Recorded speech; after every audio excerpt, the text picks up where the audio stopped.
Vandanmedu മാലയിൽ 52കാരൻ POCSO കേസിൽ പിടിയിൽ. 3ാം ക്ലാസ്സിൽ പഠിക്കുന്ന 7 വയസ്സുകാരിയെയാണ് 8:30 മണി എന്നറിയപ്പെടുന്ന കെ മണി ലൈംഗികമായി പീഡിപ്പിച്ചത്. കഴിഞ്ഞ ക്രിസ്മസ് അവധി ദിവസങ്ങളിലാണ് കേസിനാസ്പദമായ സംഭവം. മാലി സ്വദേശിയായ മണി കുട്ടിയെ ബലമായി വീട്ടിലെത്തിച്ച് പല ദിവസങ്ങളിലായി 3 തവണ പീഡിപ്പിച്ചതായാണ് കുട്ടി പറഞ്ഞിരിക്കുന്നത്. പെൺകുട്ടിക്ക് വയറുവേദന ഉണ്ടാവുകയും ഇക്കാര്യം കൂട്ടുകാരിയെ അറിയിക്കുകയും ചെയ്തു. തുടർന്ന് ഇവർ അധ്യാപികയെയും മാതാപിതാക്കളെയും വിവരം അറിയിക്കുകയും വണ്ടൻമേട് പോലീസ് സ്റ്റേഷനിൽ പരാതി നൽകുകയുമായിരുന്നു. ഇയാൾ മുൻപ് 3 മോഷണ കേസുകളിലും അബ്കാരി കേസുകളിലും ഉൾപ്പെട്ടിട്ടുള്ളയാളാണ്. Vandanmedu CI Arun Narayanan, principal SI Eby Mathew, SI മാരായ Mahesh PV, Vinod Sopanam, CPOമാരായ Jaimon R, Revathi AR, Jisha PR എന്നിവരടങ്ങിയ സംഘമാണ് പ്രതിയെ കസ്റ്റഡിയിലെടുത്തത്.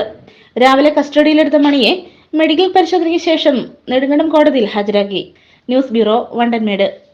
റെജി ലൈവ് ഇവന്റ്സ് ആധുനിക സാങ്കേതിക വിദ്യയുടെ സഹായത്തോടെ ഹൈ ഡെഫിനിഷൻ ക്വാളിറ്റിയോടെ എല്ലാ പ്രോഗ്രാമുകളും തത്സമയം ലോകമെമ്പാടും എത്തിക്കുന്നു.